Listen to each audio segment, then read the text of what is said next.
I slammed the car door shut harder than I meant to, the sound cracking through the quiet of the parking garage like a gunshot. My hands were still shaking when I climbed behind the wheel, and I sat there for a second without turning the key, just staring at my own reflection in the rearview mirror like I didn't recognize the woman looking back. 12 hours. In 12 hours, I was supposed to be standing in front of 200 people in a dress that cost more than my first car, promising to spend the rest of my life with a man I'd loved since I was 26 years old. I was already most of the way home, halfway down the parkway with the windows cracked and the cold October air biting at my face, when I remembered the scarf. It wasn't just a scarf. It was wool, dark green, soft at the edges from being washed too many times, and it had been my mother's. She'd worn it every winter for as long as I could remember. The one she'd had on the day she walked me down the aisle at my cousin's wedding 3 years ago. The one she was wearing in the last photo we ever took together before the cancer took the rest of her that spring.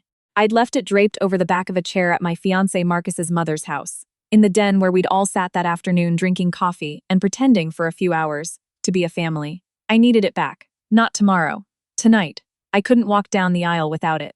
I pulled off at the next exit and turned the car around, and the whole drive back to Beverly Hills my chest felt tight in a way I couldn't explain. Like some part of me already knew something my mind hadn't caught up to yet.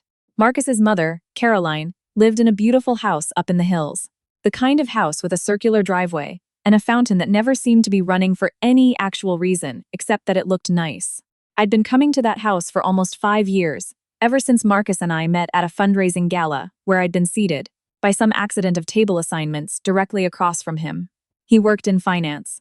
I was an event planner, the kind who built her whole company from nothing, one wedding and one corporate retreat at a time, until I had a staff of 12 and a waiting list 8 months long. We made sense together, on paper and off it. At least that's what I'd believed for 5 years. Caroline had liked me from the start, or seemed to. She used to take my hands in both of hers and tell me how refreshing it was to meet a young woman who'd actually built something with her own 2 hands instead of marrying into it. She'd say it with this warm little laugh, like we were sharing a secret about all the other women who hadn't measured up. I used to drive home from those dinners feeling like I'd won something. Like I'd found, in addition to a man I loved, an entire family that wanted me in it. I parked on the street instead of the driveway, out of some habit I didn't examine too closely, and walked up toward the side door that led into the den, the one we always used when it was just family. The motion light over the door clicked on as I approached, and through the gap where the curtain didn't quite meet the window frame, I could see a sliver of the room. My scarf was right there, still draped over the chair exactly where I'd left it. I had my hand halfway to the door handle when I heard Caroline's voice through the screen, clear as anything, the kind of clear that comes from someone who has no idea they're being overheard. Honestly, I don't know how I kept a straight face today. That girl talks about her little event company, like she built the pyramids. I froze with my fingers still curled around the cold metal handle.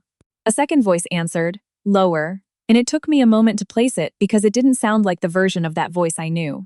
It was Marcus's younger sister, Whitney, the one who'd hugged me at Thanksgiving and told me she'd always wanted an older sister. Mom, you're a genius. I almost lost it watching you compliment her dress. She has no idea. You have to play along, Caroline said, and I heard the clink of a glass against the marble counter, easy, unbothered. If we hadn't, do you really think we'd be sitting this close to that beach house in Malibu, the one her father left her? That property's worth $4 million, easily, sitting right there on the sand doing nothing, while she rents that ridiculous little condo in Culver City, because she's too sentimental to sell it. The cold air around me seemed to drop another 10 degrees. And once the wedding happens, Whitney said, and I could hear the smile in it, Marcus gets put on the deed, right? Then it's basically half his anyway. And getting her to agree to anything after that is easy. My ears were ringing. My heart was slamming against my ribs so hard I thought they could probably hear it through the glass. It's not just the house, Caroline went on, her voice dropping into something almost gleeful. Her mother's life insurance payout, the business accounts, all of it. Once they're married, Marcus just needs to be patient. Sweet talk her into joint accounts the way I taught him. Within a year we'll have access to everything that matters. You wanted help with your boutique, didn't you? That'll be covered. I want the lake house repainted. That'll be covered too. I leaned my shoulder against the cold brick wall because my legs had gone strange underneath me, loose and unreliable. Like they belonged to someone else. 5 years. 5 years of Sunday dinners and birthday gifts, and the cardigan I'd bought Whitney for her job interview. The hours I'd spent helping Caroline pick out place settings for her charity gala because I was, as she put it, just so naturally good at this kind of thing. All of it replaying behind my eyes like a film reel running backward, every warm smile recoloring itself into something calculated. And tomorrow, Caroline said, and her voice had gone bright now, performative, like she was already rehearsing. Whitney, you cry a little during the toasts. Just a little. Tell everyone how happy you are that Marcus finally found someone who makes him whole. People eat that up.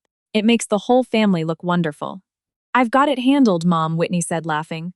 I'll even pour her a little extra champagne at dinner. Loosen her up. She gets so stiff and proper about everything. Something in me went very still and very cold. The kind of cold that doesn't shake, that just settles into your bones and stays there. I didn't cry. I want to be honest about that. Because I think people expect tears in a moment like this, and there weren't any. What I felt instead was a kind of clarity I'd never experienced before in my life, sharp and clean, like waking up from a fog. I hadn't realized I'd been standing in for 5 years. I reached into my coat pocket with hands that had somehow stopped shaking and pulled out my phone. My thumb found the voice memo app, without my eyes even needing to look. I crouched down slowly, bringing the phone close to the gap beneath the door. And I stood there in the cold for almost 4 full minutes, recording every word as Caroline and Whitney kept talking, kept planning, kept laughing about the wedding gifts they expected to receive from my side of the family, about how convenient it was that my mother had passed and left no one to ask the hard questions, about how my late father's lawyer was, in Caroline's words, thankfully not very sharp. When I'd heard enough, I stopped the recording, slid Faka into my pocket, and stood up straight. I never knocked on that door. I left my mother's scarf hanging exactly where it was, and for one strange second I almost laughed at myself, standing there in the dark, deciding that a piece of wool mattered less than I'd thought 20 minutes earlier. I turned around and walked back to my car, my heels clicking against the stone path louder than they had on the way in, and I didn't look back at the house once. I drove home to my condo in Culver City with the radio off, and the silence pressing in around me, thick and strange. I thought about pulling over twice, just to breathe, but I didn't. I kept driving until I was home, until I was standing in the middle of my own living room, with my wedding dress hanging on the closet door, white and pristine, and waiting for tomorrow, completely unaware that tomorrow had just been canceled. I stood in front of it for a long time. Then I laughed quietly, not because anything was funny, but because the alternative was screaming. You almost got me, I said out loud. To no one, to the dress, to the version of myself who'd believed every warm hand on her shoulder for 5 straight years. My phone buzzed on the counter. Marcus's name lit up the screen, and I stared at it for 3 full rings before I answered. Hey you, he said, that easy warmth in his voice that used to make my whole chest loosen. Everything go okay at Mom's? You left without saying bye. I forgot something, I said. My voice came out steadier than I expected. I went back for it. Get it? No, I said. I decided I didn't need it after all. He laughed, not understanding the way you laugh when you're not really listening. You sound weird. You okay?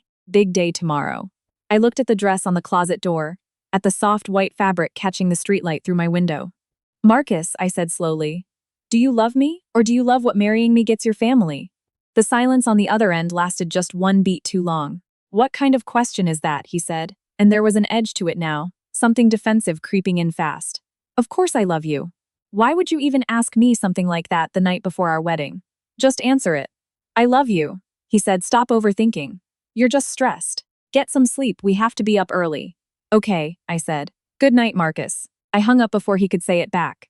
I didn't sleep much that night, but it wasn't grief keeping me awake. It was clarity, the kind that doesn't let you close your eyes, because your mind is too busy rebuilding the last 5 years from the ground up, finding all the cracks I'd painted over, without realizing I was doing it. The way Caroline always seemed to know exactly how much my business made each quarter. The way Marcus had brought up, more than once, how nice it would be to put both our names on everything once we were married. Simplify things, he'd called it. The way Whitney's I've always wanted a sister had a faint, practiced quality to it that I'd noticed once, years ago, and then talked myself out of noticing again. Around 4 in the morning, I got up, made coffee I didn't drink, and pulled out the folder of documents I kept in the bottom drawer of my desk. The deed to my father's old beach house in Malibu, still in my name alone, my business filings. The letter from my mother's estate attorney confirming the life insurance payout had cleared into my personal account 2 months earlier, an account Marcus didn't have access to, and until that night, one I'd been quietly planning to open up to him after the wedding, because it had felt, at the time, like the generous thing to do. I thought about my mother saying, the spring before she died, propped up in that hospital bed with her hand cool and thin in mine, "Don't let anyone make you small, sweetheart. Not even people who say they love you." I'd nodded and squeezed her hand and thought I understood what she meant. I hadn't, not really. Not until that night. By 6 in the morning, I had called my college roommate Margot, who'd become a litigation attorney after years of being the only person in our friend group who actually liked reading contracts for fun. I didn't cry on the phone with her either. I just told her, plainly, what I'd heard, and asked her what my options were if I called off a wedding 12 hours before it was supposed to happen. "You have every option," she said. "You have all of them. What do you want to do?" "I want to not be the punchline of someone else's plan," I said. "I want my mother's money to stay exactly where she left it, and I never want to hear Caroline's voice say my name again." By 8, I'd called the venue. By 9, I'd called my wedding planner, who I'd hired despite running my own event company, because some things you shouldn't have to manage yourself, and who, to her enormous credit, didn't ask a single question, just said she'd handle the calls and asked if I wanted her to keep the deposit conversation between us. By 10, 200 guests had received a short polite message explaining that the wedding would not be happening, with no further detail offered. Marcus called 11 times that morning. I let every single one go to voicemail. Caroline called twice, and I didn't pick up those either, though I did, eventually, listen to the voicemail she left, her voice climbing higher and higher with each sentence, asking what on earth was wrong with me, asking if I understood what I was throwing away, asking how I could embarrass this family after everything they'd done for me. I saved that voicemail. I saved it right next to the recording from the night before. The weeks after were strange in a way nobody really tells you about. Nobody warns you that calling off your own wedding doesn't feel like the dramatic, cathartic thing movies make it look like. It feels mostly like silence. My phone, which used to buzz constantly with calls from Caroline about seating charts and group texts from Whitney about bridesmaid dresses, just stopped. The quiet was its own kind of grief, even though I knew, with total certainty, that I'd made the right choice. Margot helped me untangle the few financial threads Marcus and I had started to braid together. A shared account we'd opened for wedding expenses. A car loan he'd asked me to co-sign 6 months earlier, that I'd agreed to without thinking twice because that's what you do when you trust someone. We unwound all of it. It took about 6 weeks and more paperwork than I expected. But at the end of it, my name stood alone on everything that mattered, the way it always should have. I went back to work harder than I'd ever worked in my life, not to distract myself, though I'm sure it did that too, but because for the first time in years I had nothing pulling at my attention except the thing I'd actually built myself. I landed 2 corporate contracts that fall, that I'd been chasing for over a year. I hired 3 more people. My business partner, Theo, who'd watched the whole engagement unfold from a respectful distance over the years, told me one night over drinks that he'd always thought Marcus looked at me the way you look at a good investment, and that he was sorry he'd never said anything sooner. "Why didn't you?" I asked him. "Because you looked happy," he said. And it wasn't my story to tell. About 2 months after the wedding that never happened, I finally drove out to the beach house in Malibu, the one Caroline had described so casually, like she was reading off the worth of livestock. I hadn't been able to bring myself to go since my father died. The grief of it too tangled up with everything else I was carrying. But that day, I parked in the driveway, walked down to the sand, and sat there for almost 2 hours just listening to the water. I thought about my dad teaching me to ride a bike on that same stretch of beach when I was 6 years old. I thought about my mom's scarf, still hanging on the back of a chair in a house I'd never go inside again. I thought about how strange it was that the people who were supposed to love me most had only ever seen the things I owned, never the person who'd worked herself half to death to earn them. I didn't sell the house. I considered it, for about a week, the idea of cutting every last tie to anything Caroline had ever looked at with hunger in her eyes. But in the end, I decided that letting her greed chase me out of something my father had given me would be its own kind of loss, a smaller, quieter version of letting her win. So I kept it. I fixed up the back deck that spring, repainted the shutters a soft blue my mother would have liked, and started spending most weekends there instead of in the city. I ran into Marcus once, almost a year later, at a coffee shop near my office downtown. He looked thinner, a little more tired around the eyes, and for a second, neither of us said anything. "You look good," he said finally, sliding into the chair across from me without asking. "Different. Lighter, maybe." "I am lighter," I said. He turned his cup slowly on the table, not quite meeting my eyes. "I know what my mother said that night. I found out a few months later, when Whitney let it slip during an argument. I should have told you the truth a long time before that, about a lot of things. I knew what she wanted out of all this, even if I told myself I didn't. I looked at him for a while, not searching for an apology to accept, just trying to figure out whether any of it still had a hold on me. It didn't. You don't owe me an explanation anymore, I said. But I appreciate you saying it. I don't expect anything from you, he said. I just wanted you to know I was sorry. I heard you, I said, and I meant it as a kindness, the closing of a door, rather than the start of another conversation. When I left the coffee shop, he didn't follow me out, and I didn't look back to see if he'd watched me go. Outside, the autumn air was sharp and clean against my face, and I pulled my coat tighter and kept walking. These days, my business is bigger than I ever imagined it would be when I started it in my mother's old kitchen, with a borrowed laptop and a list of 12 potential clients I'd cobbled together from old coworkers.